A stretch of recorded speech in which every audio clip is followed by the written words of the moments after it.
The Sociology of Freedom. Manifesto of the Democratic Civilization. Volume 3. Written by Abdullah Öcalan. Chapter 9. The Reconstruction Problems of Democratic Modernity. The most tragic aspect of modern revolutions is that they are the victims of the modernism that they contribute to. These revolutions, whose common failure is the inability to analyze their relationship and contradictions with modernism, thought they could nonetheless successfully pursue their objectives. Therefore, these revolutions, with their utopian content, could not but disintegrate in the ice-cold calculations of modernity.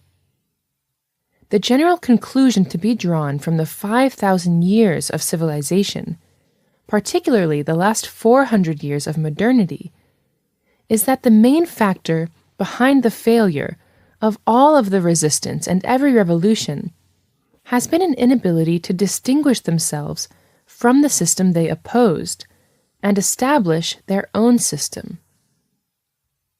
They evaluated the civilizations and modernity using a monist approach and regarded them as synonymous with the universal life that must be adhered to. Although countless resistance movements destroyed various civilizations, the success was followed by the formation of a new version of the previous civilization. Here we encounter civilization's source of power. With very few exceptions, people, including the greatest of revolutionaries, are children of the civilization of their time. Their real parents are the era that they live in. I do not mean this fatalistically.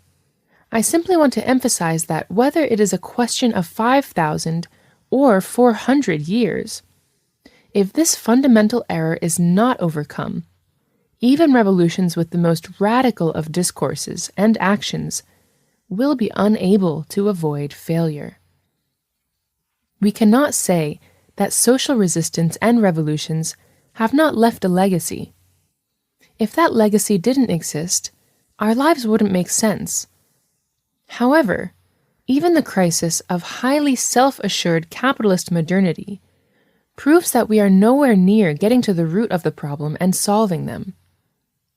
Just because it has endured for a long time does not make an error less wrong or stop a problem from being a problem.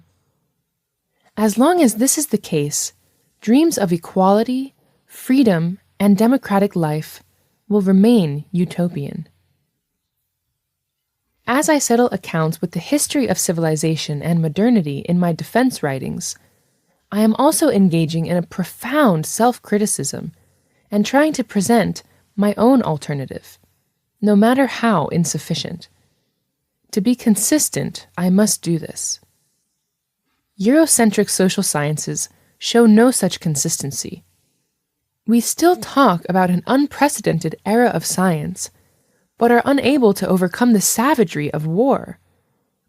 Under such circumstances, it is illegitimate to use the weapon of scientism to criticize the ancient times.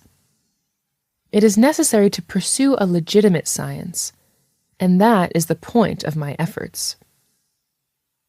What I said about civilization and modernity should not be considered an exaggeration. There can be no doubt that when the prophets used the word of God to criticize the orders of Nimrod and the Pharaoh, they were being entirely sincere. But those who thought that they were walking in the footsteps of the prophets have always, in the end, built new orders of Nimrod and the Pharaoh that outdid the previous ones. You can see the power of these civilizations in the way the sultans, shahs, and monarchs have fallen prisoner to the same order. Good intentions and the belief that you follow in the footsteps of the prophets will not spare you from being subjected to the system of Nimrod and the Pharaohs. Marx, Lenin, and Mao were sincere when they grappled with capitalism. In fact, they totally believed that they had built socialism. But soon enough, the results showed that the structure they had built was not so different from capitalism. Here, too, it was the new civilization, that is modernity, that was influential. Their superficial evaluations of capital were not enough to develop socialism. An analysis of modernity was missing. The positivist worldview that they were deeply submerged in presented modernity as the most holy form of reality. Not only did they not criticize it, they thought they could perfect it. The consequences are obvious. The domino effect of these historical errors mean that even the noblest and most holy objectives cannot escape being instrumentalized to serve the ice-cold calculations of civilization and modernity. Although postmodernism was one of the first serious critical movements to arise in response to capitalist modernity's unsustainability, it was far from providing an alternative. Its eclectic and obscure structure didn't even allow postmodernity to successfully distinguish itself from classical modernity. Similar efforts by the 19th century Romantics effectively stopped at literature. Critiques of modernity, especially those of Friedrich Nietzsche, toward the end of 19th century and of Michel Foucault in the second half of 20th century, are invaluable. But they were unable to get beyond being individual efforts and give rise to a collective moral and political current. More current efforts, including the analysis of civilization and modern systems undertaken by Fernand Braudel, Immanuel Wallerstein, and André Gunder Frank and his close colleagues, have treated the topic more realistically and critically within the totality of historical society, but have not been as adept at offering an alternative. Civilization and modernity are regarded as close to cyclical systems that inevitably exist, and in spite of the comprehensive criticism, thoughts about possible alternatives never went beyond a few sentences. We can understand why Nietzsche went mad, and Foucault's untimely death, but we don't understand how Fernand Braudel thought real socialism was an alternative, how Immanuel Wallerstein was content with the concepts of equality, freedom, and democratization, or how André Gunder Frank felt an extremely general discourse about unity in diversity sufficed. These shortcomings amount to admitting that they are not completely free of the chains of the Eurocentric science that they have criticized so well. My critical analysis of the subject and my proposals for an alternative within the scope of my defense may seem like an individual adjudication of the center of ancient civilization and its present representative, capitalist modernity. And that is true in a sense. However, I think that if people are unable to analyze their own convictions, they will not be in a position to attempt to formulate a sound science. I am not narrowly addressing a prison sentence. I am talking about a general social conviction that has been imposed on free life by the civilization and modernity.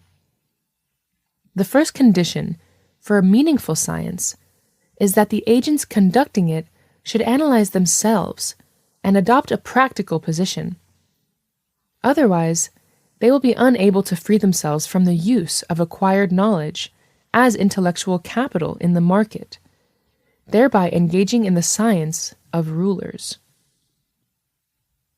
The substance of my criticism is that the 5,000-year-old civilization system stems from the accumulation of capital and the power established over the agrarian village society and nomadic communities in the rural areas and the craftsmen and slave laborers in the cities.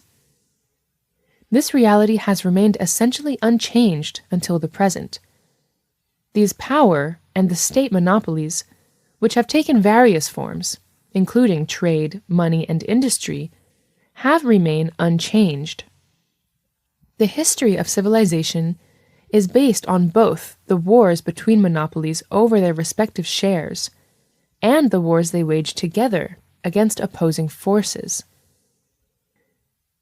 Beyond that are the wars of ideological hegemony and the games and contrivances for the usurpation of social value by war and through power. The period of capitalist civilization is this system at its most advanced. The center-periphery, hegemony competition, and ups and downs of crises characteristic of this system were there from the beginning. The period of modernity, on the other hand, in particular at a time when financial capital plays a hegemonic role, denotes the most profound structural crisis. I suggest that the alternative solution be sought in the consciousness and movements of the social nature of all of the forces that have positioned themselves in a dialectical opposition to the forces connected to the rise of hierarchy, the various periods of civilization, and the history of modernism marked by capitalism. No version of official civilization history offers any solution for these oppositional forces. If social struggles have not succeeded in putting their utopias of equality and freedom into practice, this is primarily because they have used the same weapons, power and the state, as the unraveling civilization, and envisaged the future they want to build as little more than a different version of this civilization. The inability to create a distinct mentality and the structures suitable to their own social natures has caused them to dissolve into versions of their opposite pole. The flow of history is not a system of repetitive cycles, but it also does not unfold as linear progression. It is the overall movement of consciousness and actions that have become a whole and have influenced to the extent that they have formed mentalities and structural movements within themselves. It is always possible to become part of history, to become one of the rings in its flow. To do this, however, is to acquire structural form with the necessary mental capacity. History, in this sense, has an unfailing nature. All the views and actions that were unable to develop the mental capacity and structural form necessary to have a place in history must assume full responsibility.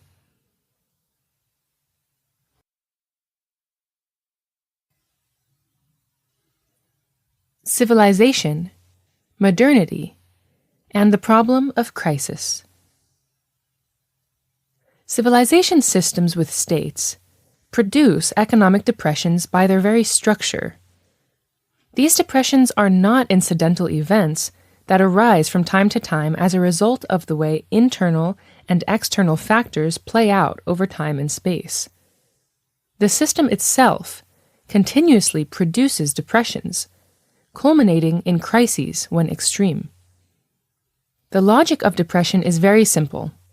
Power, and more formally the state classes, are established on seized social and surplus value. Due to their organized arm structures, these classes, which hover above society, tend to constantly grow. However, the people who compose the labor segment of society barely make a living and die prematurely from various diseases and in wars, with their population decreasing compared to that of the state classes. The population of all classes of the state and power increase, because they are better able to feed and protect themselves and to reproduce. Because of their dynastic character, the first rulers and states favored large extended families. Power politics entails this. This systemic state of mutual imbalance means crises. As the state classes grow and become stronger, They establish themselves over the society and usurp its social surplus value, causing the unsustainability of the system to come into play.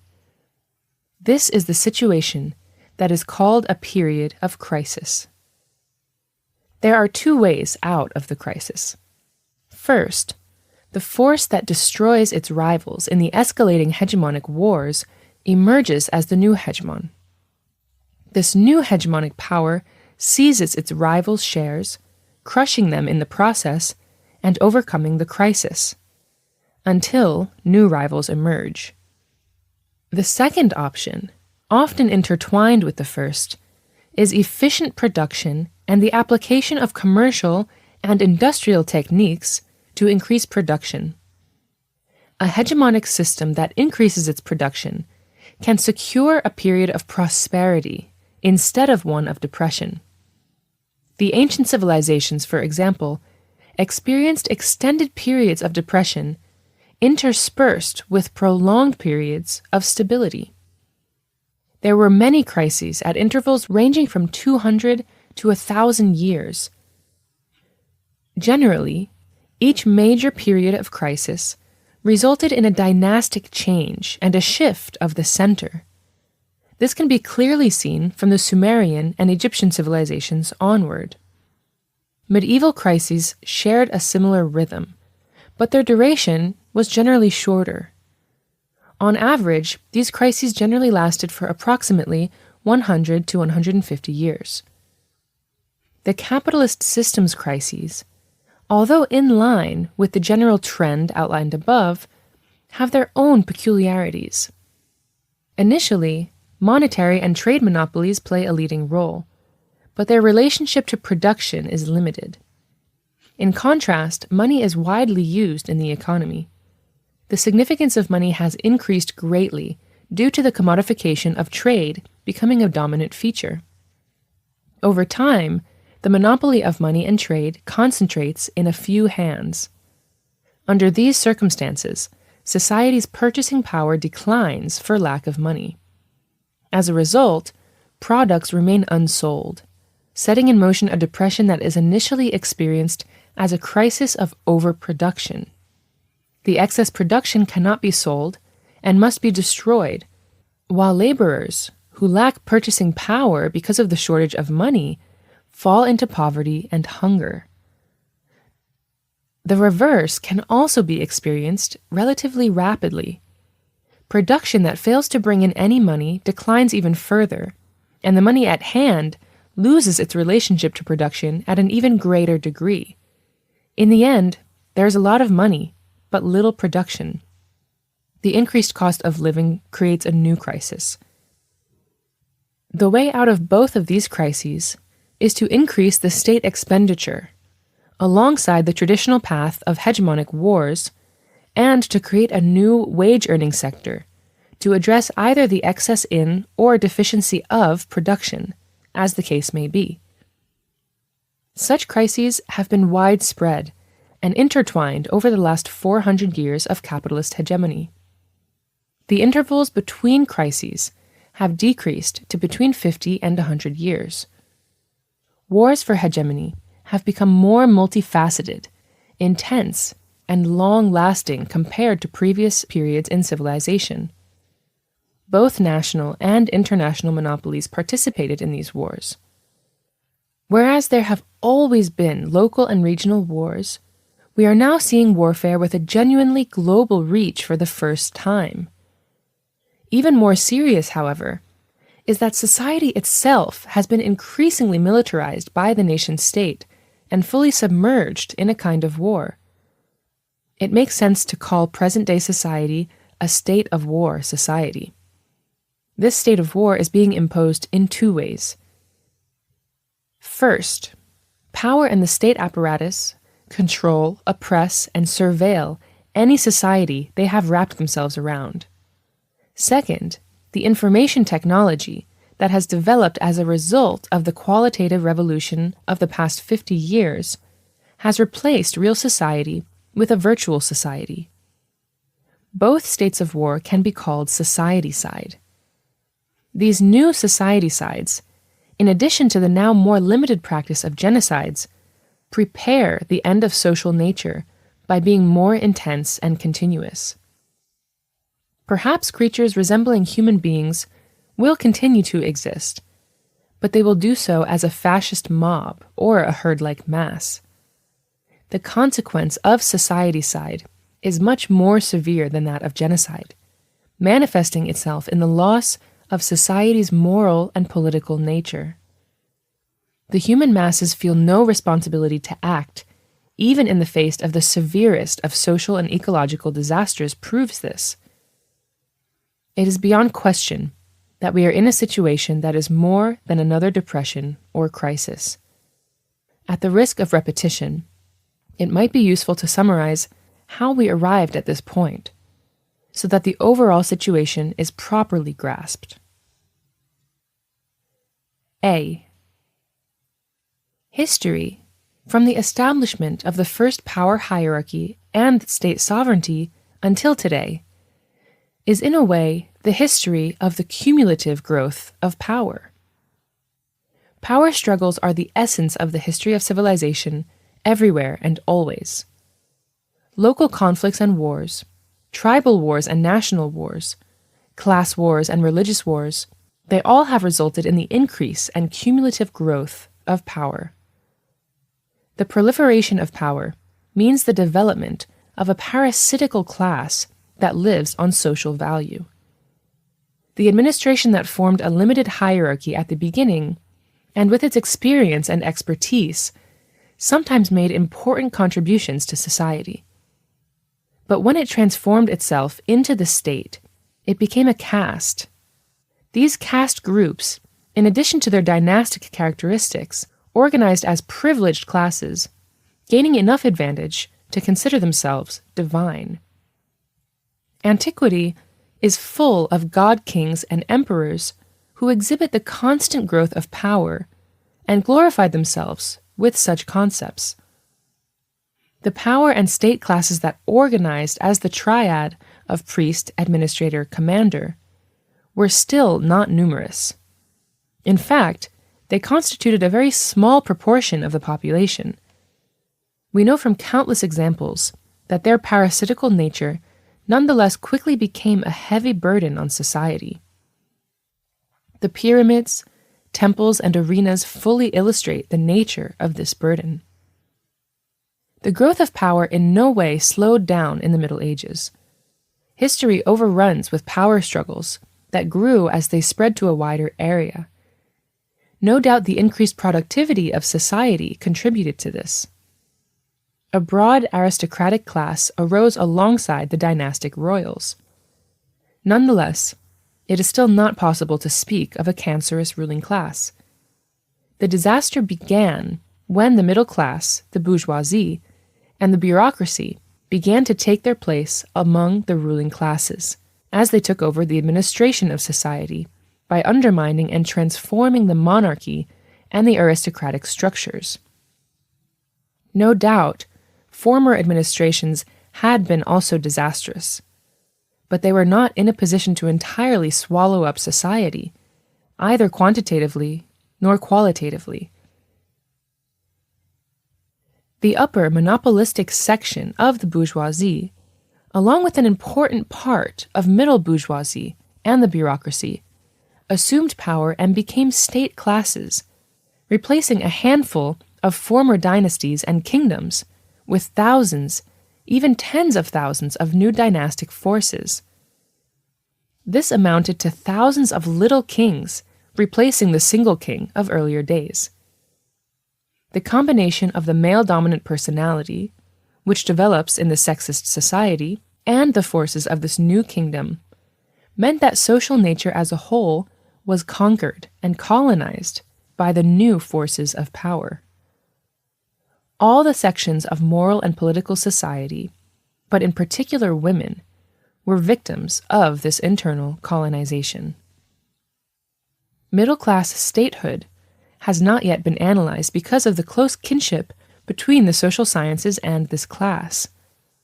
For the state to make any sense in the eyes of society, it must function as an absolutely necessary concentration of experience and expertise. It is not difficult to understand that a very limited number of people within the administration actually have that experience and expertise. The bourgeoisie and bureaucracy, with their gigantic magnitude and presenting themselves as the state's administrative class, make the cancerous growth of power within the society inevitable. Power and the nation-state, which denote the integration of monopolies of economic exploitation and ideological hegemony into the power apparatus, became everything, reducing society to nothing in the process. This is the essence of what we call a crisis of power. The capitalist system is the force that induces this crisis. The monstrously enlarged middle class and capital monopolies and capitalist networks that have no inhibition about using the economy for their own growth can only survive if power takes the shape of the nation-state. We call this system blockage. Thus, coming to power actually denotes the situation beyond the crisis. B. Moral and political society, the normal state of social nature, is being stripped away of its fundamental characteristics in an unprecedented way. With the onset of capitalist modernity, moral and political society, which the state developed in opposition to throughout antiquity and the Middle Ages, has been forced to cede its place to the infinitely growing number of articles of positive law and state administration. With modernity, the moral and political qualities of society have been replaced by a herd made up of inconsequential ant-like individuals, known as citizens. Contrary to what is widely believed, the so-called modern citizen, who has no moral and political concerns, is the weakest individual of all time. This individual's link with society is limited to his wife, over whom he exercises imperial power. This individual is, in reality, a characterless being who has been assimilated into power and state authority in a way unimaginable in the days of the pharaoh. More precisely, in response to physical and ideological hegemony and the related informatics and technical practices, the citizen has not only surrendered to the monopolistic order, but has also voluntarily become an unconditional fascist. This is what I mean when I talk about a personality crisis. Social nature cannot consist of such personalities, because its main fabric is moral and political in nature, and these qualities cannot be found in such a personality. States can make progress with these personalities, but they cannot sustain a society. More precisely, this personality is the negation of society. Since the state cannot exist without society, we yet again have a situation where the state and society are experiencing an intertwined crisis. The capitalist individualism that created the characterless personality is nothing more than a projection of the crisis of both society and the state. Obviously, neither capital or power monopolies, nor the nation-state administration, is possible if society and the individual are not debased in this way.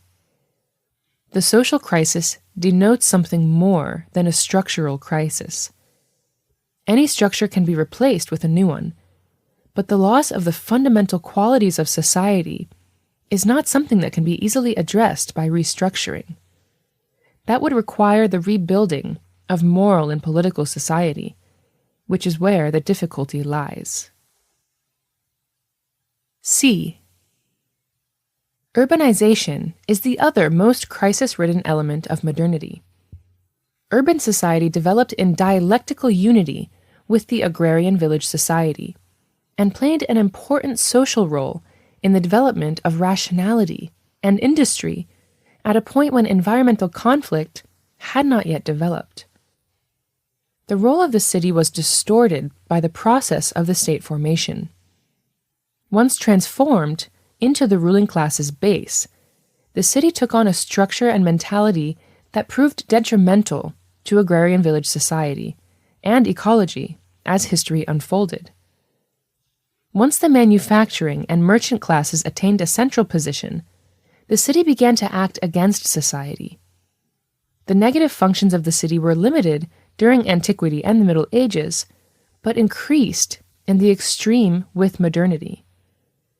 The cancerous growth of cities with the onset of the Industrial Revolution made them centers for the destruction of traditional society. The industrial city is not a city at all. It is urbanization without cities, and cities ceasing to be cities. Never mind cities with millions of people, even cities with several 100,000 run contrary to sound urban logic.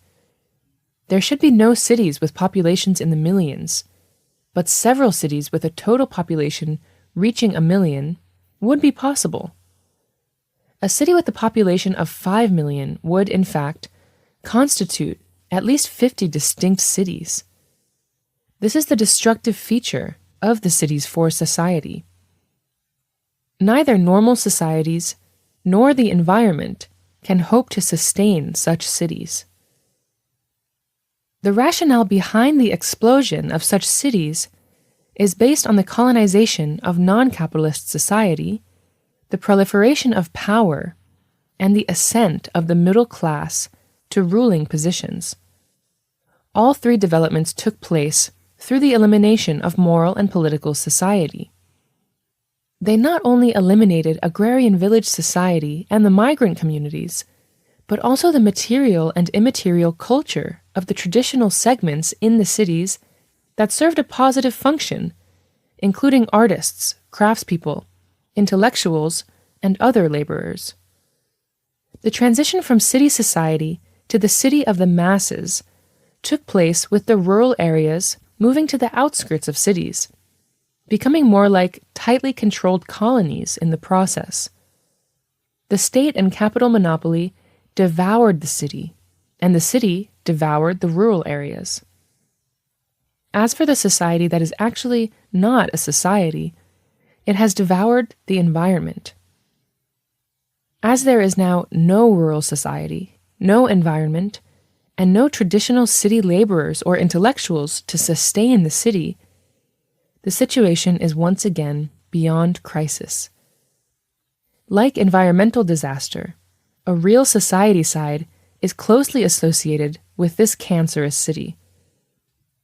Different scientific disciplines have concluded that having a large number of cities that a region or even a country cannot sustain deals deadly blows to the planet's ecological equilibrium. The indicators of this liquidation of society are the destruction of the moral and political fabric of society by the ruling middle class, with its cancerous growth, the proliferation of unemployed masses, and a growing multitude of irresponsible citizens. D. The growing hegemonic power of the anti-economy monopolies has subordinated economic resources to the accumulation of profit and capital, moving society away from the objective of satisfying its basic needs. Contrary to popular belief, capitalism is not the most productive economic system, but an anti-economy monopoly. The systemic economic depressions prove this. Despite all the theses developed by political economy to prove the opposite, the capitalist monopoly networks have transformed the economy from a system of production that meets basic human needs into a system that continuously procures accumulation of profit and capital incomparable to anything that preceded it in history. The developments in science and technology have the potential to meet basic human needs. The right economic administration, combined with existing science and technology, could meet these needs. But because this would endanger accumulation of profit and capital, the monopolies would block any and all attempts to make that possibility a reality. which necessarily makes these monopolies anti-economy bodies. As a result, we should anticipate systemic and structural depression. To alleviate the economic depressions and crises that continuously manifest themselves through excess in or deficiency of production, reflected in unprecedentedly high levels of unemployment, poverty, hunger, wars, and conflicts, the traditional tools used to find solutions are augmented and extended to constitute a sort of crisis regime. The anti-economy positions adopted by the monopolies necessitate this crisis regime, as there is no other way to rule. To be perfectly clear, the nation-state administration is an extraordinary crisis regime, preventing society from being itself and transforming it into a herd-like, fascist mass is not a method unique to Hitler. It is integral to the nation-state's militaristic character. Because there is no other way to sustain the monopolist order, the nation-state, as the form of power that encapsulates society to the greatest degree possible and penetrates all its pores, must become the crisis regime. Creating a nation is a secondary objective. Nationalism, on the other hand, along with other ideological elements, is a sine qua non of this sort of administration. Distinguishing between commercial, industrial, and financial depression is a common way of analyzing capitalist monopolies. In addition, the exaggerated phases of depression and prosperity are far from reflecting the essence of the system. Center-periphery, hegemony, competition, and the ups and downs of crises don't reflect the essence of the system. Of course, all of these factors play a role in the development of depressions. In particular, it is true that the hegemonic phase of financial monopoly is the period in which the crisis is most obvious. But unless we understand that the system is anti-economy, these facts will not seem particularly meaningful, something any analysis must take into consideration. E.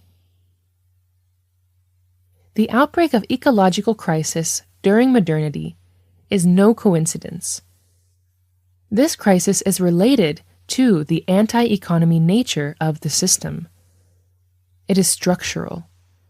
Biological equilibrium is essentially achieved through the symbiotic relationship between species. The biological element of universal intelligence has ensured this arrangement. Earlier, I defined life as the realization and development of diversity. Biological equilibrium is dependent on just such diversity. I also touched upon the link between the formation of diversities and the ability to be free and to choose. The micro-world, the smallest particles, packets of energy and matter, and the macro-world, astronomically large matter and energy islands, work in a similar system of equilibrium. The causal relationship that create diversity are not investigated here, and for now, we shall have to be content with saying, it is because they are. Perhaps we are incapable of grasping the truth because of our lack of knowledge and our misconceptions about science. Human social nature is subject to this universal rule in its relationship with the environment. Humanity, with a nature that includes the most flexible intelligence, is the most advanced living species because of its ability to be free and to choose.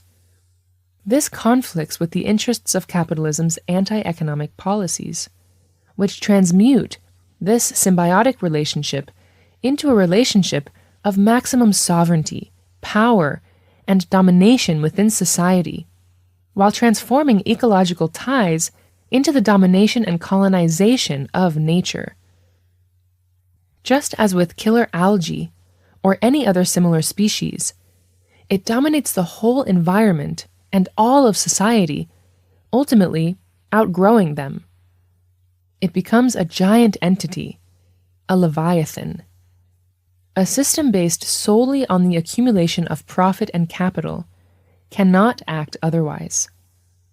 If it acts contrary to this and bases itself on a symbiotic relationship, then the law of profit breaks down, which would force a transformation of the system.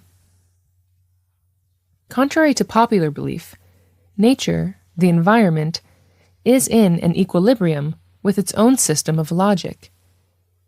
The idea of being at the mercy of blind forces is wrong.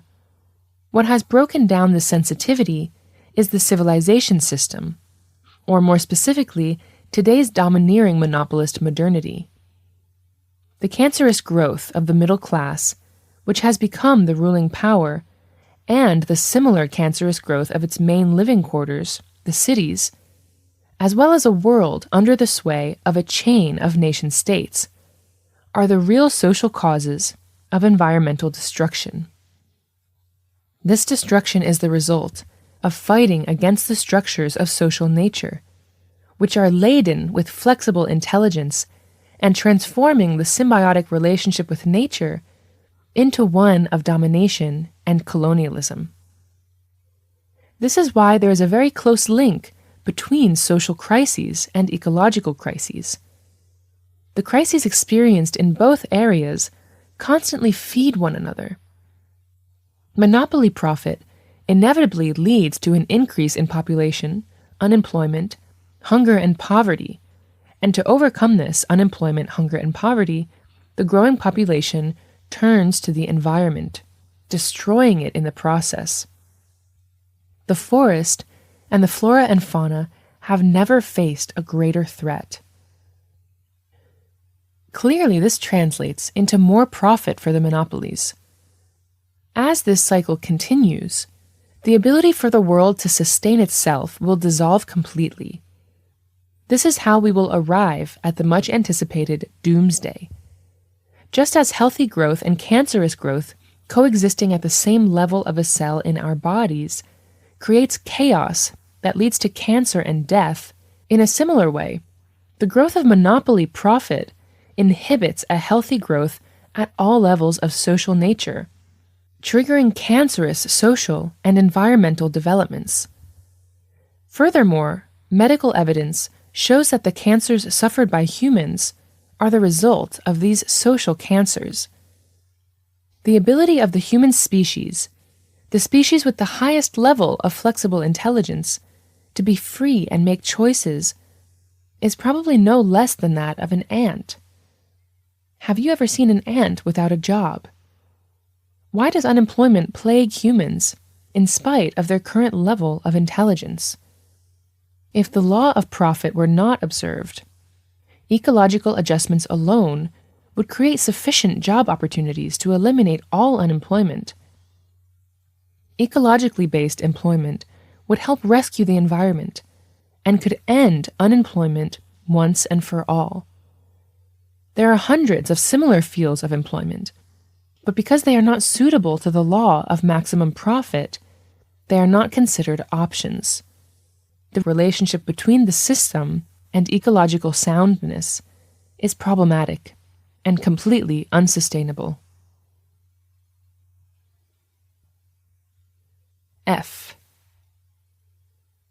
Liberalism, the system's hegemonic ideology, cannot produce solutions, either in its classical or its neo forms. Liberalism, a word related to freedom, is a concept that is strictly relative. What is freedom to one person or a group is slavery for those who are at the opposite pole. The god-kings of antiquity, who had virtually unlimited freedom, created their opposite as the slave class. Freedom for the medieval aristocracy was made possible by the enslavement of broad masses of peasants and serfs.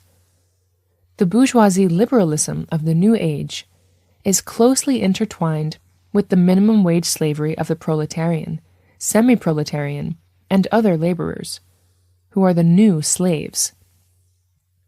While liberalism officially means freedom for all nation-state classes, for the citizens who are the modern slaves, it actually means unemployment, unpaid labor, poverty, hunger, inequality, a lack of freedom, and the deprivation of democracy.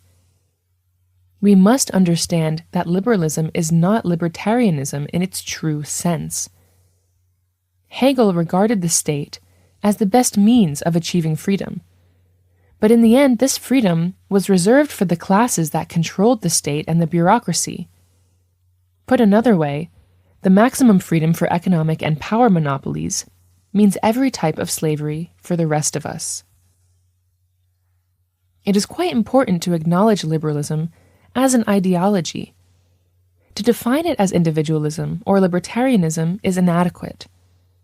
Liberalism as a concept came to the fore together with the famous liberté, égalité, fraternité, the concepts of liberty, equality, and fraternity of the French Revolution.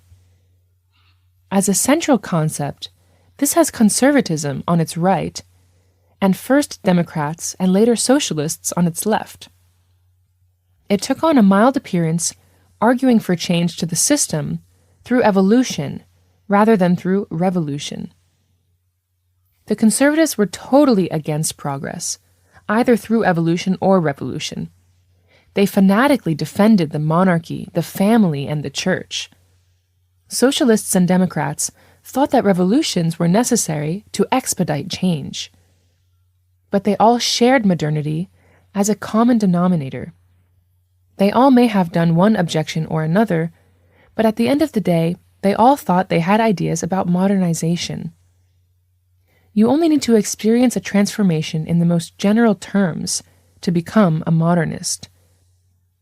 The modern life, which was European-based, its foundations laid with urbanization and accelerated by the Renaissance, Reformation, and Enlightenment, represented the common horizon of the three main ideologies. The remaining issue was to determine which ideology and parties, which methodology and practices, which actions and wars would best capture that horizon. Liberalism understood the situation accurately. It grasped that modernity was developing with the stamp of capitalism and would continue to do so, and as a result it quickly and skillfully manipulated the ideologies and structures on both its right and its left, dividing itself into left and right-wing liberalism. The right-wing liberalism neutralized the conservatives and turned them into one of its wings. Left-wing liberalism partially positioned the Democrats and socialists as its backup.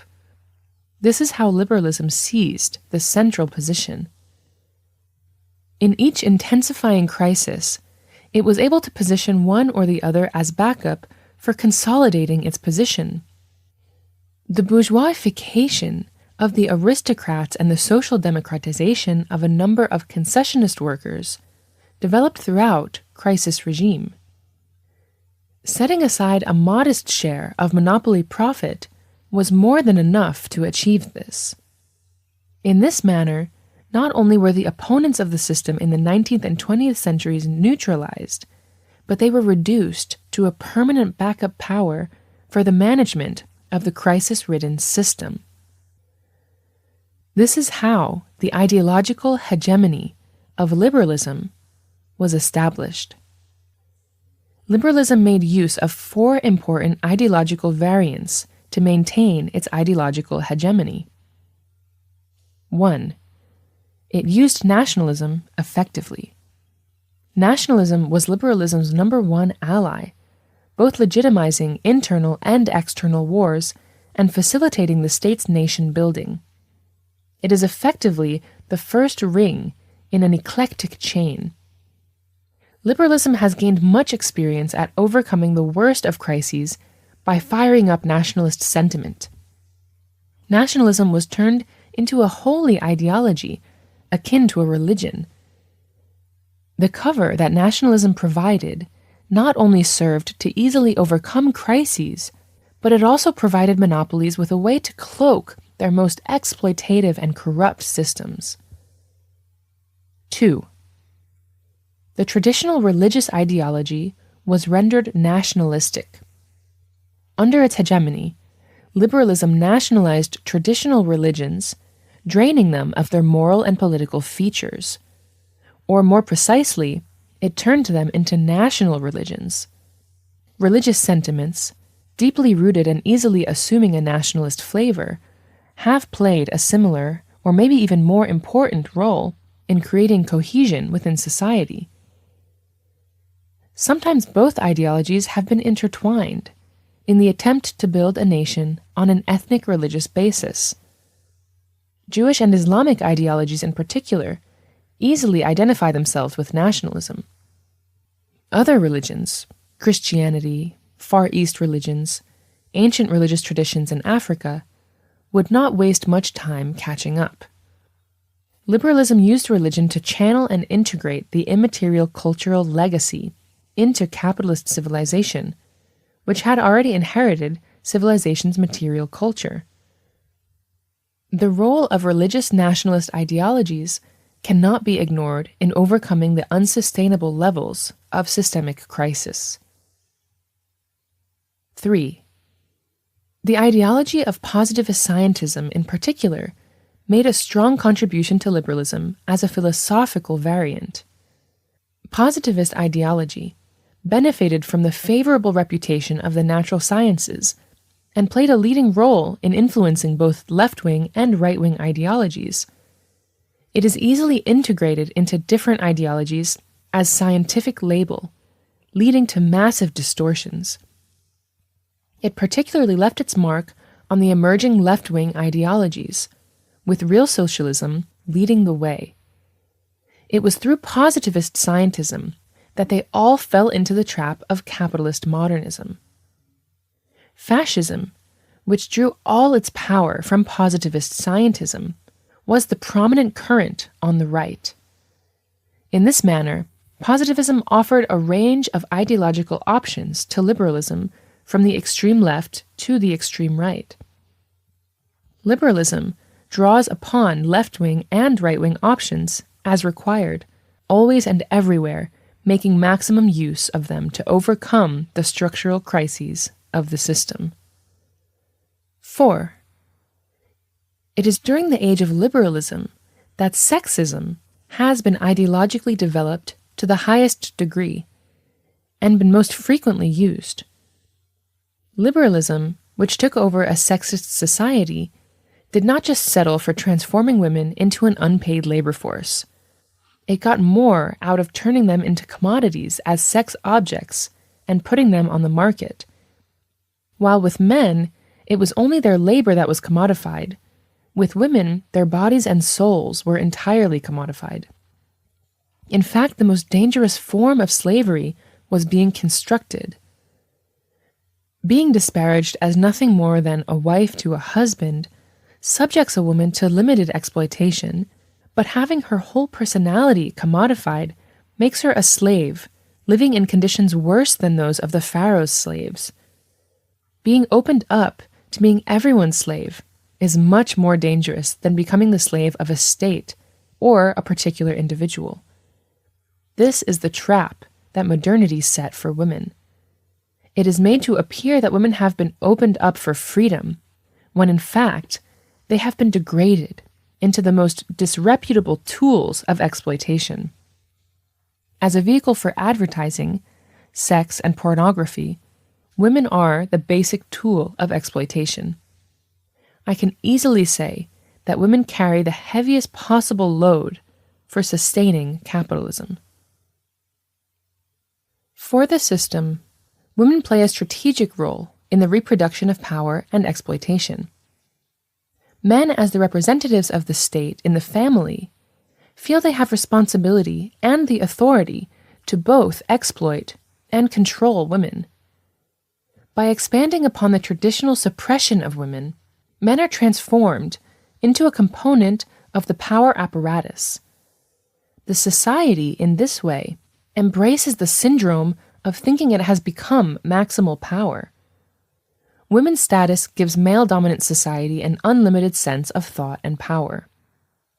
On the other hand, it is the women laborers, women themselves who are made to pay the price for all of the negative developments, from the formation of concessionist workers to the unemployed, from unpaid laborers to minimum wage workers.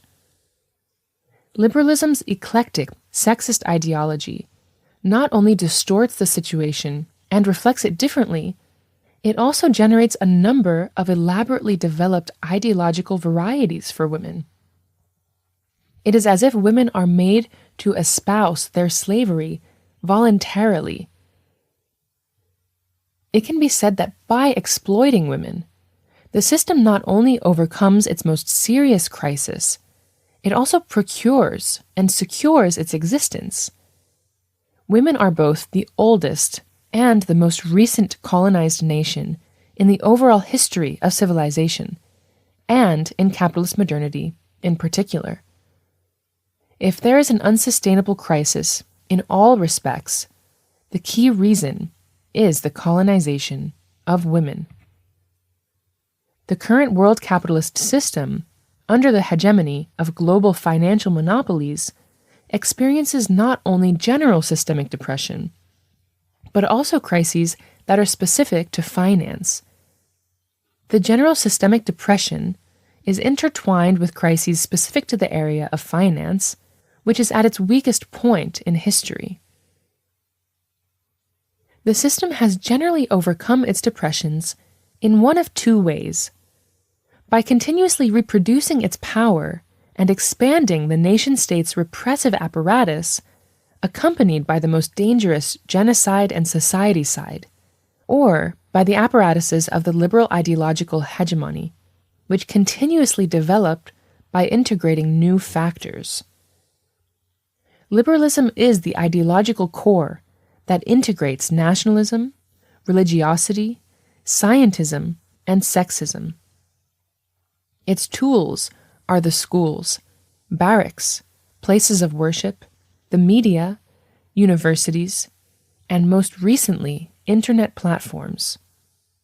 We could also add the arts, which have been turned into a cultural industry. Even the most ordinary of scientists would agree that both of these approaches are the development of a crisis regime, not of a way to find solutions. Depressions and crises cannot be overcome as they were in the past. On the contrary, the depressions and crises that were once exceptional have become generalized and stable, while normal periods have become the exception. Although elements of crisis lie at the base of civilization's systems, human society has never witnessed such severe crisis. Societies, if they are to survive, cannot endure this sort of crisis regime for very long. They will either go into decline and disintegrate, or resist and develop new systems, thereby overcoming the crisis. We are in just such a period.